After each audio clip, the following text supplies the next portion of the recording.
Good afternoon. It's great to have so many people join us for this webinar, which has been hosted by the NHS England Pharmacogenomics and Medicines Optimisation Network of Excellence.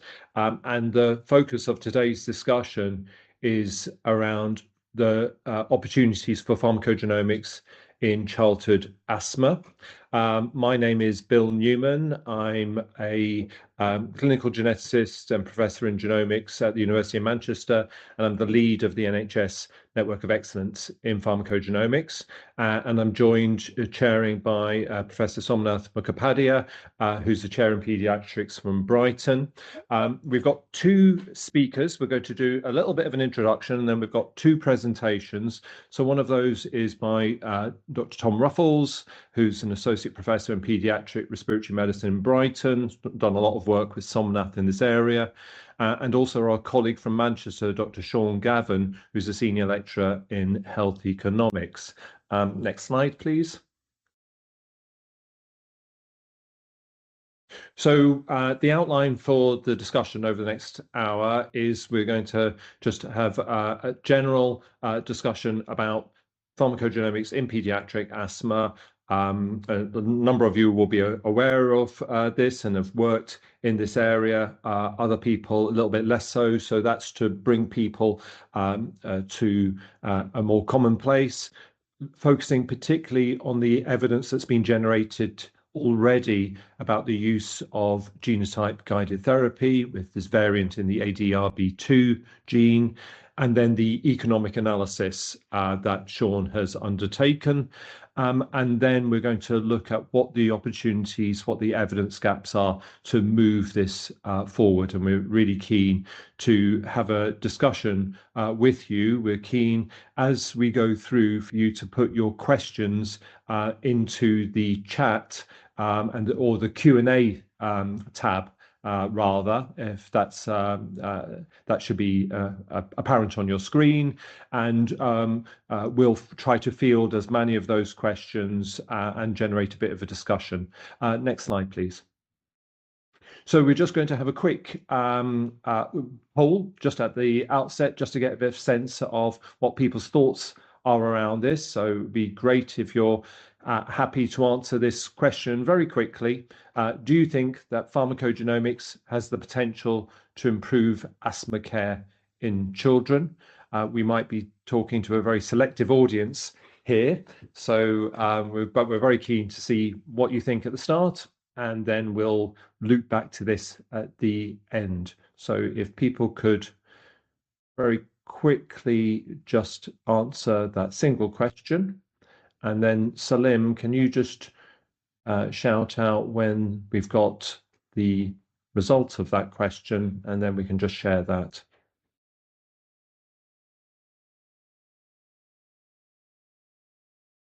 The results have come in from 52 responses. Brilliant. Okay, thank you very much. So let me just see if I can see that. I'll tell you what I'll do. I'll put on my glasses, because that's always a good idea. And then I can actually see. Okay, so over half of people think that there's a significant opportunity here, and 36% of people to some extent.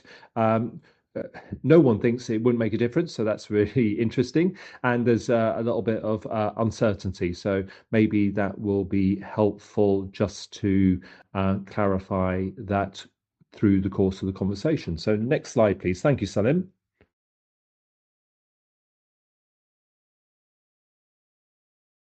So I'm going to hand over to Tom, who's going to take us through the presentation. Thank you, Tom. Thank you, Bill. Next slide, please. I imagine these algorithms probably look very familiar to most people, and this is the current approach to asthma management in children. Focuses very much on guidelines and a one-size-fits-all approach. Next slide, please. But you'll be familiar, for anyone who works clinically with children with asthma, that experience that some medications seem to work well and some seem not to work for other children.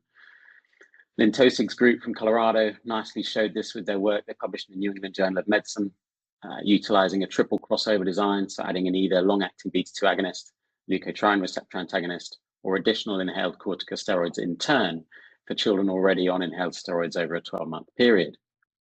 Overall, the addition of a long-acting beta-2 agonist was the most efficacious add-on therapy for the group, but there's still a proportion of children that found a leukotriene receptor antagonist or increasing the dose of inhaled corticosteroids better outcomes. Next slide, please. So why does some medications work better for some patients than others? And there's growing evidence that individual genetic differences may explain a significant degree of this variation, as well as an increasing consensus opinion that the one-size-fits-all approach advocated by guidelines is outdated and not appropriate. Next slide, please. Here's just a list of kind of some of the polymorphisms that have been identified. And I think it's really important to caveat first that asthma is clearly a kind of polygenic disorder and is very complicated with likely potentially hundreds of different genes involved in response to common asthma medications. I've just given some examples really of some of the genes that have been associated with the response to commonly used asthma medications here to give you just a bit of a flavor of things. And moving forward from here in the rest of the presentation, we're focusing specifically on the ADRB2 gene and its response relating to long-acting beta-2 agonists. Next slide, please. So over these next few slides, I'll just summarize the journey really so far regarding beta-2 genotype-directed therapy. The ADRB2 beta-2 adrenoceptor polymorphism currently is the one with the strongest evidence base, strongest signal, and the one in which clinical trials have been undertaken in children. Stephen Liggett's lab in Florida was one of the first to describe the genetic polymorphism within the beta-2 receptor in the early 90s. Beta-2 adrenoceptors are transmembrane spanning glycoproteins predominantly present in airway smooth muscle. The ADRB2 gene encodes the adrenergic receptor, and which is implicated in the bronchodilation process. Amino acid substitution at position 16 from glycine to arginine is thought to modulate downregulation and airway hyperresponsiveness. Next slide, please. And presence of the risk ARG or A allele is thought to be associated with agonist-induced downregulation, subsequent uncoupling of the beta-2 receptor, and impaired efficacy of beta-2 response subsequently. Next slide, please. So where have we got to with respect to the clinical evidence around genotype-directed therapy using this gene? Next slide, please. One of the first studies, RCTs, published in this area was back in 2013, published in Clinical Science, which looked at 62 children homozygous for the AA polymorphism. They were on inhaled steroids and they were randomized to receive either salmeterol, long-acting beta-2 agonist, or montelukast as an add-on to their inhaled corticosteroids.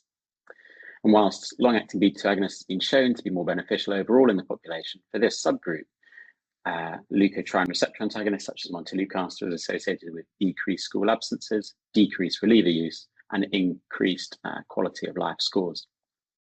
Next slide, please. The landmark paper was Steve Turner's meta-analysis on behalf of the Pharmacogenomics and Children's Asthma Consortium that was published in JACI back in 2016 that looked at 5 different asthma cohorts. For each copy of the A allele, children had a greater than 50% increased odds of exacerbation when using a long-acting beta agonist. And they reported the following allele frequencies, with 16% being homozygous for that risk AA polymorphism. Next slide, please.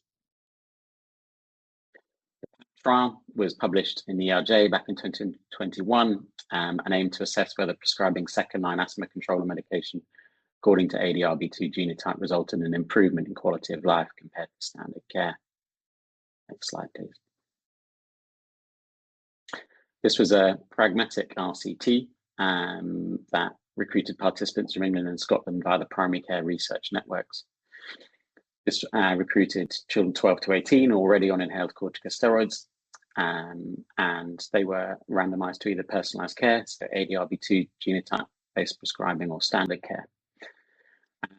These children had a run-in period where they were all put onto inhaled corticosteroids, and then if they, over that subsequent 12-month period, had deterioration in their symptoms or exacerbations, they were then randomized to their subsequent add-on therapy, either by the guidelines and standard care or according to their genotype in the personalized care group, with primary outcome being pediatric asthma quality of life questionnaire score. Next slide, please. So provision of asthma control and medication based on genotype resulted in a significant improvement of 0.2 in the asthma quality of life questionnaire score. However, this was actually, the mean difference was below the predetermined minimum clinically important difference of 0.25. But for those of the risk AA genotype, the mean difference change was 0.4, so above that threshold. And this is shown in the box plot at the top of the slide, depicting a greater increase in quality of life in the personalised care group, as blue boxes compared to the red across the 12-month follow-up. Next slide, please. The genotype-based prescribing resulted in a small but significant improvement in quality of life in young people compared to standard care. And there's a clear benefit for those with the AA genotype. But why was the benefit less than we had expected? Well, actually, our population was very well controlled, and only 11% had an exacerbation across that 12-month follow-up. So in our personalised care group, 2/3 of them actually didn't experience genotype-based prescribing and remained on inhaled corticosteroids throughout. Next slide, please. We're really fortunate to have a long-standing collaboration with Professor Ankie Hilsey Maitland van der Zee, Professor of Personalised Medicine, Director of the Department of Genetics at the University of Groningen, and Dr. Elisa Slob, postdoc researcher and hospital pharmacist from the same institution. They published an excellent meta-analysis combining data from the PAT study, but also the Puffin study that they undertook in the Netherlands and Switzerland to assess whether ADRB2 genotype guided therapy improves asthma outcomes. Next slide, please. They combined the data. So for both studies, randomized controlled trials, and the control arm was guideline-based management. And in the genotype guided therapy, those with the GG polymorphism had a long-acting beta-2 agonist, whilst those with the AG or AA in the UK-based PAT trial had a leukotriene receptor antagonist, such as montelukast, whilst in the Puffin trial, they would receive double dose inhaled corticosteroids. Next slide, please. Unfortunately, due to some of the different outcomes used, we weren't able to compare things like quality of life outcomes.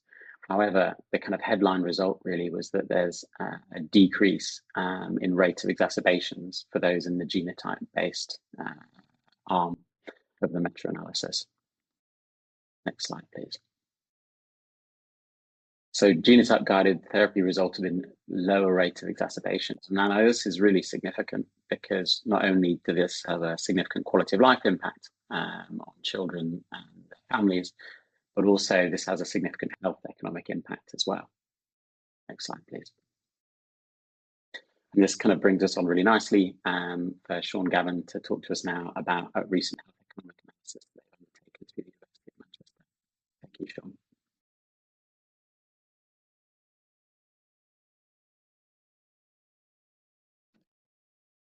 Thank you very much, Tom, for an excellent presentation. We will move on to Sean's presentation now, which I believe is recorded, and then we will come back and we will have a broader discussion, if that's all right with the other members of the audience. Thank you. Salim, please move ahead with Sean's presentation.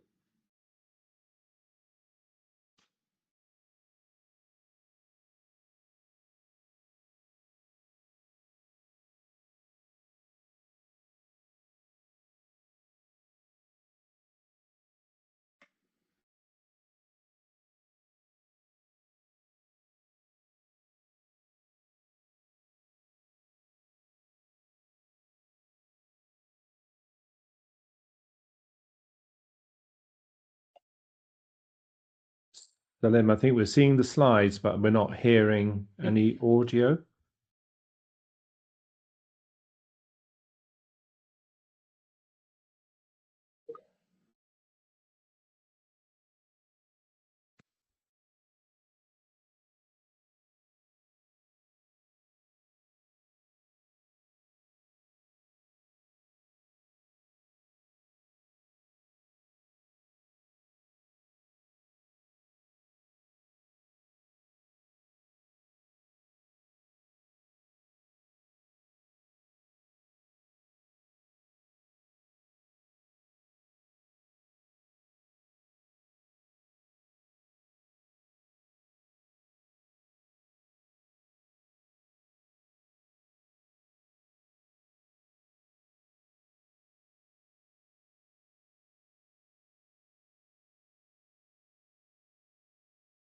Salim. I don't know if there's a way of reloading it, or do you think this is going to be possible?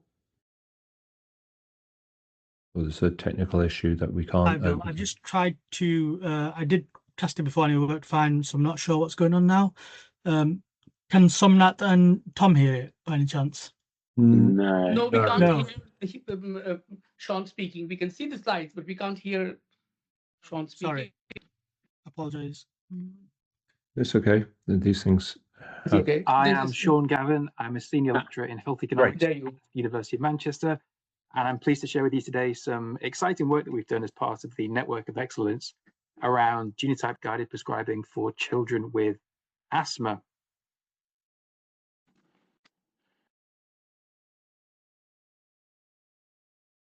Just very quickly, maybe a little background on why we need health economic evidence might be quite useful to orientate us.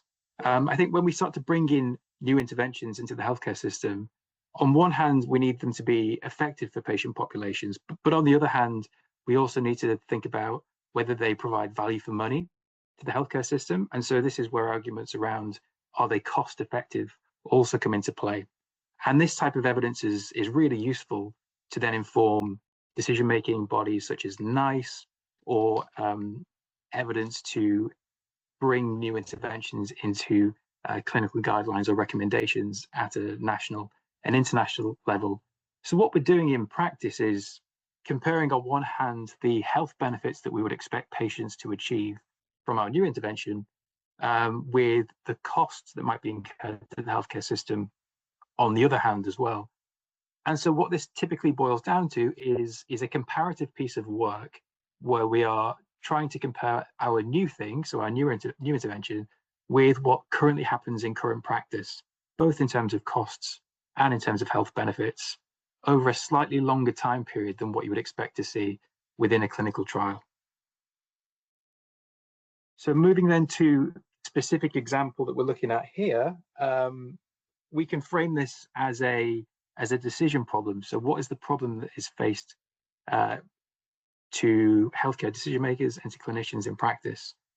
So our population that we're interested in here would be children around about the age of 6 with uncontrolled asthma who are eligible for LABA therapy. And our intervention, as you've seen from those earlier slides, will be around genotype guided prescribing and testing in primary care. So those children who come back with ARG results will receive double inhaled corticosteroid therapy, whereas those children who come back receiving either ARG-GLI or GLI-GLI results will receive current standard of care, which would be LABA plus inhaled corticosteroid therapy. And we can compare that way of prescribing to what we would expect to see in current practice, which would be prescribing LABA plus inhaled corticosteroids for all children with asthma. And specifically, we can then look at how the number of exacerbations in this population changes over time, the cost that might be incurred to the healthcare system when we think about changes in medicines that are prescribed, but also changes in terms of interactions with the healthcare system, maybe differences in primary care visits or secondary care visits, and then the impact on quality of life expressed in a more generic sense using an instrument called the quality adjusted life year, which weighs the time that someone experiences in terms of a particular state of quality against the magnitude of that quality of life impact. And the way we typically do this in health economic analysis is through simulation work. And this allows us to then extrapolate beyond what we would see in a clinical trial. So I'll just walk you through an example of that now in this piece of work that we've done for the Network of Excellence. So first, we can start to segment our population based on genotype prevalence data. So we've got some good epidemiology data that's out there in the literature, which tells us how many patients we expect to have ARG-ARG, how many we expect to see with ARG-GLI, and how many we expect to see with GLI-GLI. And then based on their genotype results and the arm that they're allocated to in the analysis, they either receive double dose inhaled corticosteroids in the intervention arm or LABA plus inhaled corticosteroids otherwise. And then once we've allocated patients to those treatments, we can then start to simulate what happens to them over a 6-year period. So we're looking at children from the age of 6 to about the age of 12.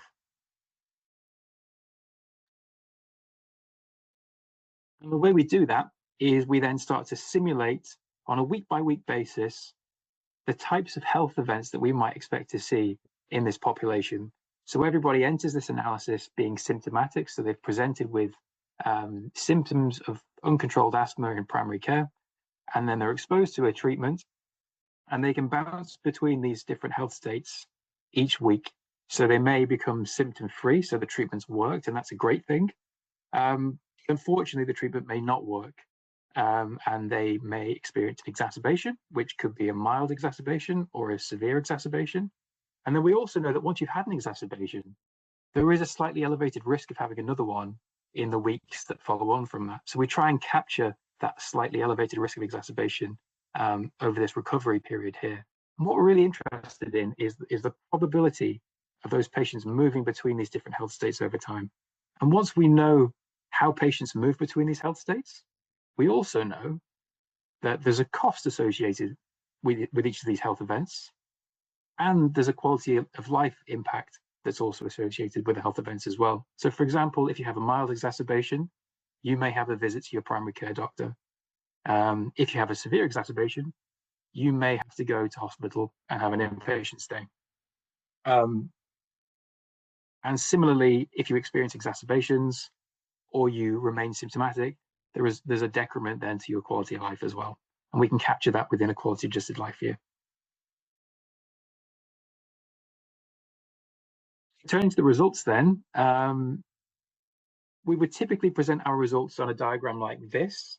So on the vertical axis here, we have the difference in cost to the healthcare system. So those results which end up at the north of this figure tend to increase costs, whereas those in the south of the figure tend to reduce costs. And then on the horizontal axis, we have the difference in our health benefits, in our quality adjusted life year. And those results to the right tend to improve health outcomes, and those to the left tend to reduce health outcomes. We like interventions down here, which cost less to the healthcare system and improve health outcomes for patients. And we tend to avoid interventions in this top left corner, which increase costs and reduce health for patient populations. Quite often we end up in one of these other two corners, which means there's a bit of a trade-off here. So we might increase costs and increase health. And that's where the concept of the cost effectiveness threshold comes in through NICE, which you might have heard of before.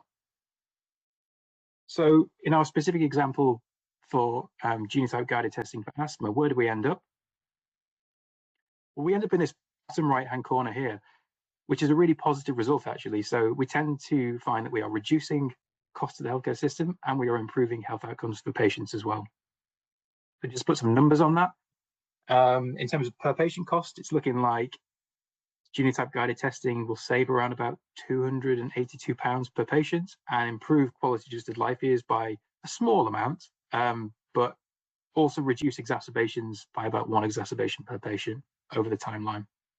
So a really quite exciting outcome that we found.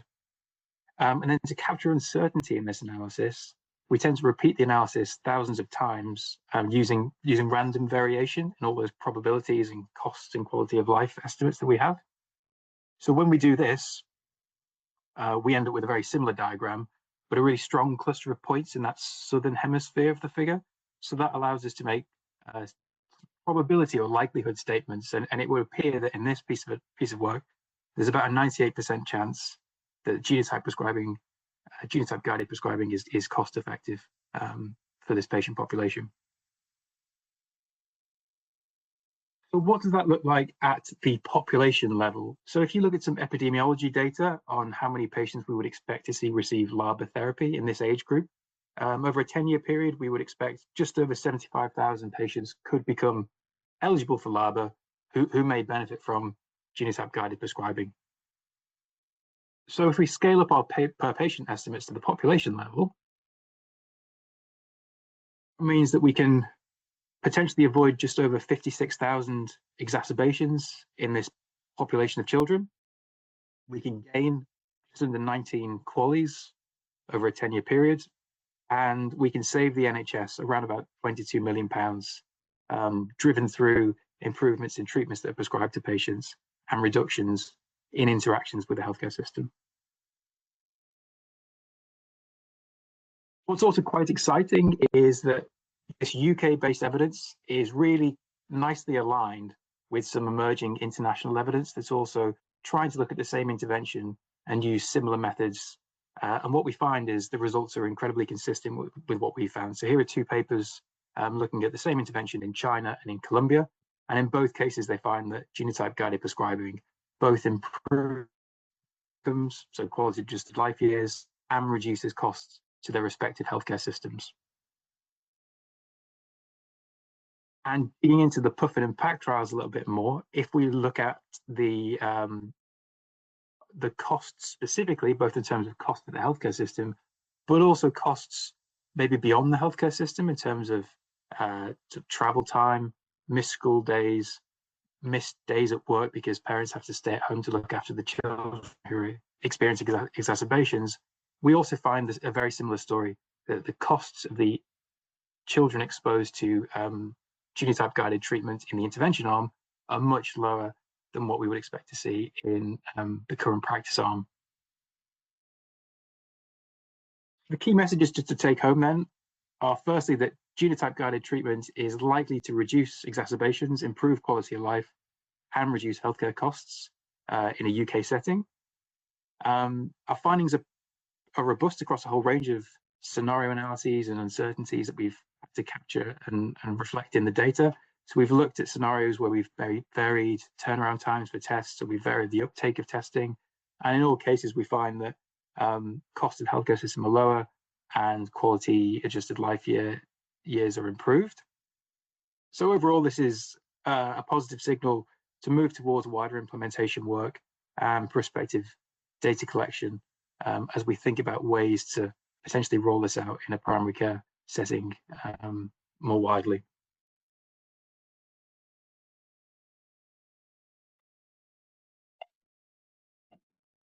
Thank you, Sean. So we're just now going to move on to just talking about the implementation possibilities. And I think, Tom, you're going to speak to this? Yeah. Thank you. Next slide, please. So where's the road ahead from here? I think one of the first kind of contextual things that's really important to understand really is that with the publication of the new British Thoracic Society guidelines last year, advocating ICS-LABA therapy as first line for children over the age of 12 and second line for those that are 5 to 11, we're going to get increasing number of children using this medication. And whilst for the population, that seems like the best approach, we know that actually for almost 1 in 6 children, this medication isn't going to work for them and is going to put them at increased risk of exacerbation. So understanding this better and trying to implement this now becomes increasingly important in this context. Next slide, please. So where are we really on this road to implementation? Well, I hope we've presented some fairly compelling data that there's clinical benefit, and Sean's great way to make complex health economics seem quite straightforward, I hope shows that there's kind of good value for money there, but there's still unanswered questions. Next slide, please. And I'm always something of a skeptic, and I think it's really important that we look to try and gather more evidence in this field. We're looking to do this with collaboration with the CARE UK study. And they're currently recruiting in the UK, comparing whether ICS-LABA therapy, either as acute reliever or MARC therapy, has better outcomes compared to usual care. And they've got asthma exacerbation as their primary outcome. We're really grateful to Louise Fleming and everyone involved with the CARE UK study, as well as Colin Palmer's lab in Dundee, who will be undertaking the genotyping work around this, for helping us add in this amendment to the protocol, where we'll obtain saliva genotyping samples for these patients and see if this can impact, ADRB2 genotype kind of affects asthma outcomes for this group. Next slide, please. Another innovative study is the AVITA study, so evaluation of intravenous therapy in asthma. which is Graham Roberts and Damien Rowland as their leads. And Southampton's recently opened as the lead site for this. So this is an acute severe asthma RCT, comparing IV aminophylline, salbutamol and magnesium as a head-to-head for acute severe asthma in emergency departments. And we'll be looking at whether specific polymorphisms predict response to those individual bronchodilators. Next slide, please. But I think a really important component to this is this what children, families want? And Dan Hallcutt's group from Liverpool published this paper back in Archives back in 2022 that showed, looking at healthcare professionals as well as children and families, that they found it acceptable for their genetic information to be used to guide asthma treatment, and were happy for this to be shared amongst health professionals if it was relevant to their management. Next slide, please. We presented data from the Pristine 2 study at this year's ERS, and we're looking to publish this early in the new year. This was a feasibility and acceptability study of ADRB2 genotype-guided personalised medicine clinic here in Brighton for children with asthma. It was children 4 to 15 years with poorly controlled asthma on regular inhaled corticosteroids that had clinical review and qualitative questionnaires at baseline and follow-up. Those following genotype, those with the GG polymorphism had a long-acting beta-2 agonist, and those with the AA or AG had either increased dose of inhaled steroids, leukotriene receptor antagonist, or long-acting anticholinergic. Next slide, please. And so looking at some of the kind of qualitative themes that came through before the intervention, it was very much around the effect of symptoms on everyday life, the variable impact of medication and frustration around that, medication burden, and how they felt there was room for improvement with their asthma care.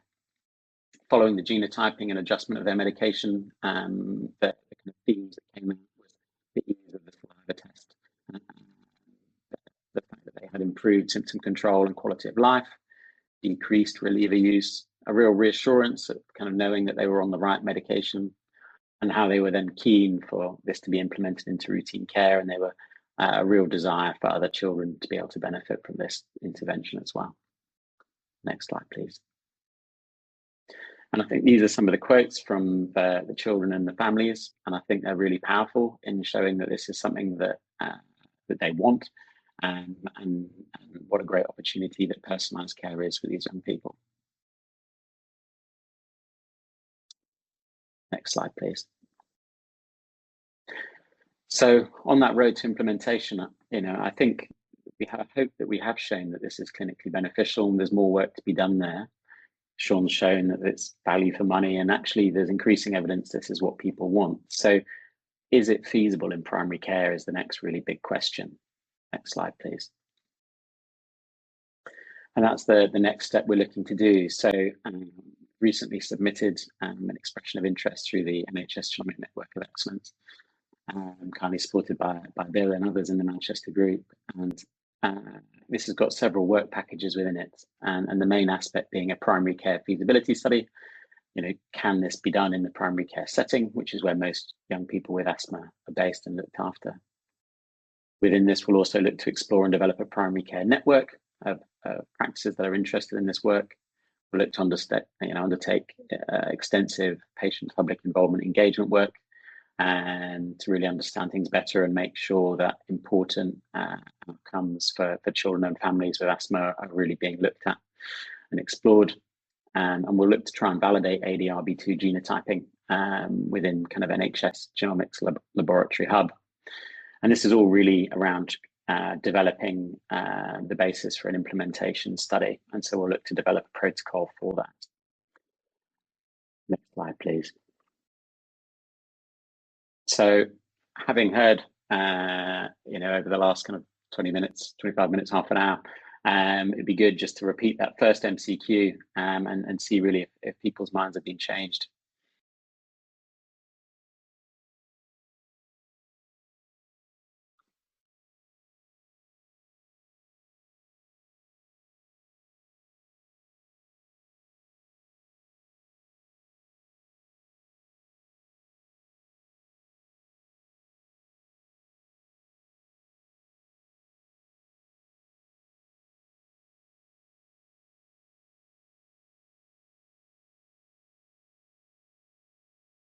Okay.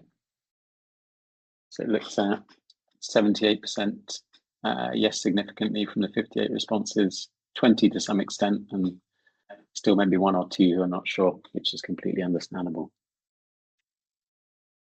And then second and final MCQ.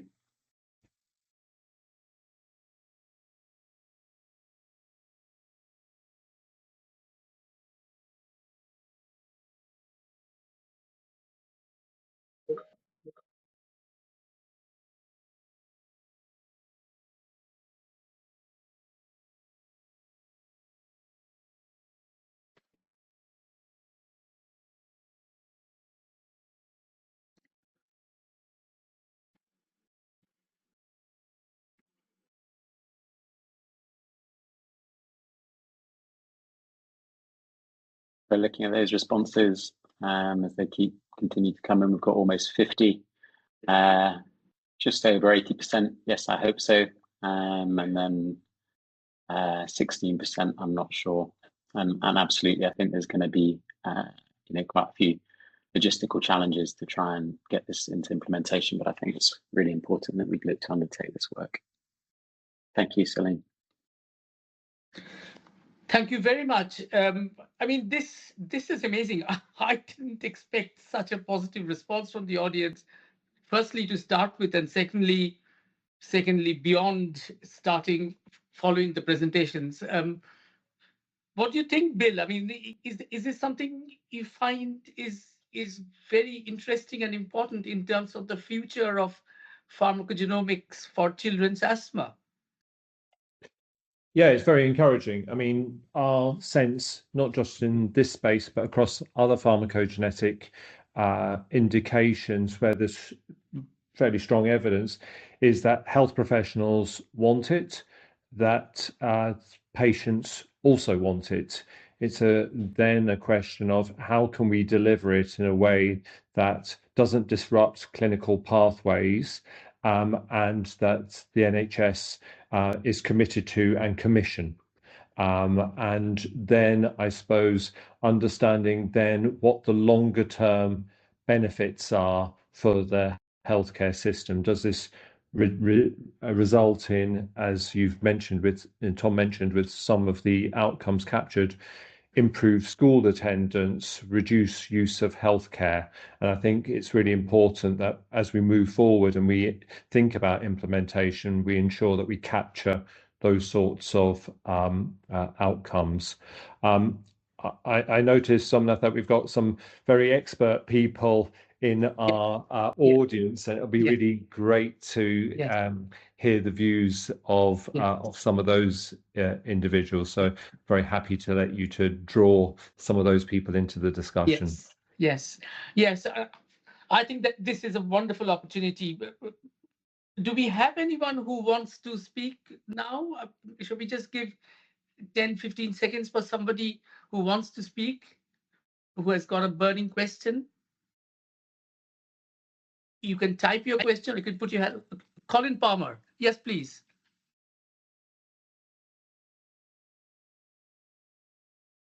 Colin, go ahead.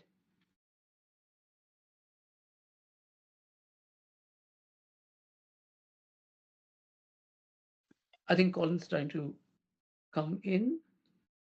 Yeah, he's just still on mute on the screen, but Colin's obviously worked very closely in this area for a number of years. Yes, Colin's been a very important colleague for many, many years. Colin, are you having problems coming in? Do you want to put anything in the chat, maybe? Would that be easier? Organizers have to unmute attendees. We were automatically muted, somebody says. So is there something Salim needs to do? Yes, Salim? I've unmuted Colin. I think it's okay. So Colin is now unmuted. Colin, go ahead, please. He still looks muted on. Okay. Can you hear me now? Yes, perfect. Hey. Hi. Fire away, Colin.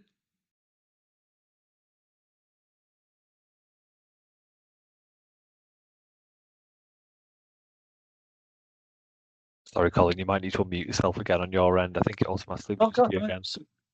Okay, sorry about that. Yeah, just to say, we actually have the beta adrenal receptor as a registered test with NHS Genetics in Tayside, and it is ordered routinely by physicians within Tayside.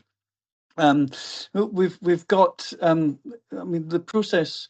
We've basically in Tayside. We've also looked at other ways of getting this into the implementation by going to the guidelines. Have you haven't been to sign yet with this then, or sign or NICE to really get this implemented into the guidelines? That would obviously be a great help if that was the case. Yeah, I think that's a fantastic question, Colin. I think we're really looking forward to the Manchester group, Catherine Payne and Sean, publishing their health economic data. And I think once that's happened, that will give us a real kind of strong justification to be able to go to the guidelines and try and push this forward. It's great to hear that you're using it in routine clinical practice in Scotland. That's fantastic. Yeah, and it's good because it's a simple TACMAN assay, which has got a good turnaround time, which I think is important for the general practitioners, and it just means it's a test that can be ordered easily by the GPs as well. So that's a thing that's really important. The other thing is that I think there is some work that still needs to be done in terms of not for the British not for the white population. It was interesting that you showed there was some international evidence. Some was from China, which but the real sort of worry in my mind is the lack of useful and specific information regarding people of African descent. And it's quite clear from all the work we've done on this and a lot of the American results is that the haplotype analysis there is really important, because the linkage disequilibrium of the ARD16 with all the promoter variants is completely different in those ethnicities. So I think there's a lot of work that still needs to be done there to really tease out what could be done within people of African descent, because basically the promoter variants are in complete non-disequilibrium with the ARD16, whereas in the Caucasians, the whites, the same. There is no heterogeneity in terms of what the ARD16 sits with. And it's the same with the codon 27. A lot of the work that we've done with the codon 27 suggests that there's functionality there, but again in the Caucasian population, that is in complete linkage disequilibrium with codon 16. So, and it won't be in different populations. So that's just a caveat and definitely an area for future research. And obviously it's very important for NHS UK to sort that one out. Yeah, absolutely. Bill, do you have a comment on that? Yeah, no, absolutely. I think that there are lots of elements to the question. There's one around developing the pathway to make sure that we can implement, but then ensuring that we are delivering absolutely the right test that has got providing the information that we need. And so taking those things hand in hand, Colin, is absolutely right. And that's a very useful comment. I know that we've got Elise has joined us from the Netherlands and has worked very closely in this field. And I don't know whether you wanted to share anything about what the next steps might be in the Netherlands. Are there opportunities to think about implementation there, considering you've done so much great work already in this space? Thank you very much. Well, we are currently collaborating, as Tom also announced in his presentation, with the CARE UK trial. So that is one of the things that we first wanted to sort out to see whether in this trial we see the same effect, because there are still some uncertainties after our meta-analysis that we conducted, of course, due to the limitations of the limited numbers of patients. So that's actually something that we are very critical on in the Netherlands, that we want to first see the results before we actually can start implementing this here. So I'm really happy to hear that people in the UK are a bit more positively towards the results we have yet. So yes, of course, we are trying to push this forward, but we're still a bit hesitant in the Netherlands. No, that's really interesting to hear. And of course, I know that Tom and Somnath and Colin have got long-standing great collaborations with you, and ensuring that we maintain those as we develop the work will be fantastic. I also know, I think I saw that Dan Hawkett was on the call, and Tom, you referenced Dan's work and that very important piece around, what do health professionals think, what do patients think? And I wondered if Dan wanted to comment whether there were outstanding questions with regard to, that area of work. Are there things that we should, particular patient groups or health professional groups, that we need to explore in a little bit more detail? Bill, Dan's probably left because Oh, he has got something in the chat saying, very useful, thanks all, have a 1 p.m. meeting. So I think he has had to leave. Loop back to him. Thank you. But he has clearly enjoyed the presentation.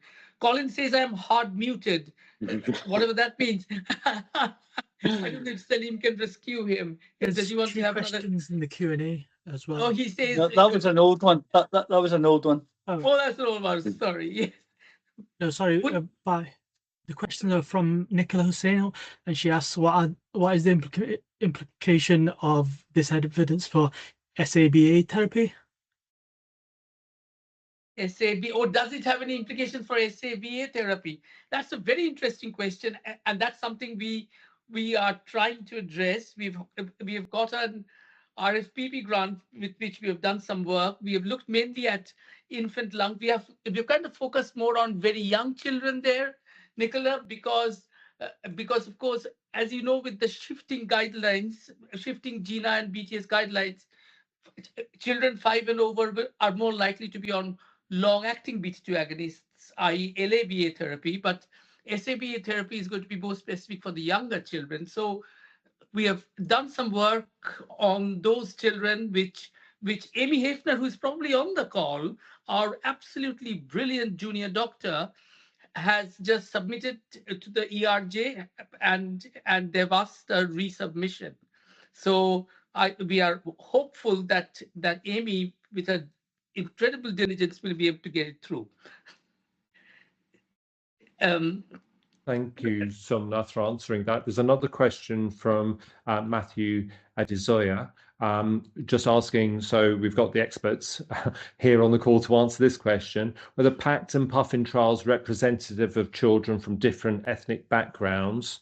And then asking, is the genetic polymorphism in the ADRB2 gene more prevalent in certain groups? So I don't know, Tom, if you want to, and then maybe Elise want to jump in there. I think that's a great question, Matthew. PACT and PUFFIN are both kind of predominantly Caucasian sample groups. So, and I think kind of Colin highlighted this already, a real kind of deficiency really in the research so far is that we haven't got good data in other ethnic groups. What we do, from the limited data that there is, it does seem that the risk RGARG polymorphism is at increased frequency in some of those other ethnic groups. So kind of Latino American, it sits around. So in Caucasian groups, it's between 14 to 16%. In Latino Americans, it's around 20. African Americans, 24%. Indians, the same. And the kind of Chinese Han population even higher, around 36%. So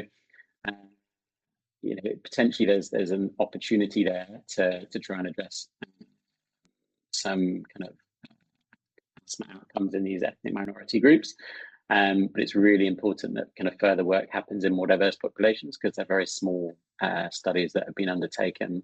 And as Colin said, I think, you know, looking at the some of the other aspects around the promoter regions is going to be even more important in those groups as well. I don't know if anyone else has any comments on that. I think you answered that excellently, Tom. What I just wanted to add is that we conducted also a meta-GWAS later on. And here, compared to the paper of Steve Turner that Tom also showed in his presentation, we included also children from Singapore. And there we did not see the association anymore. So there also may be something in other Asian populations where we could not find the association. So this is still a field that needs to be unraveled further. Yes. And it would be interesting if this is an effect that's a lot more important for a particular ethnic group, i.e. the Caucasian group, whereas the picture in non-Caucasians might be a very different story. I mean, I'm talking here as a pediatrician, not as a geneticist. But I just think that could, I'm just thinking of the challenges of managing this in clinical practice as a pediatrician or even as a general practitioner. And I don't have an answer to this question.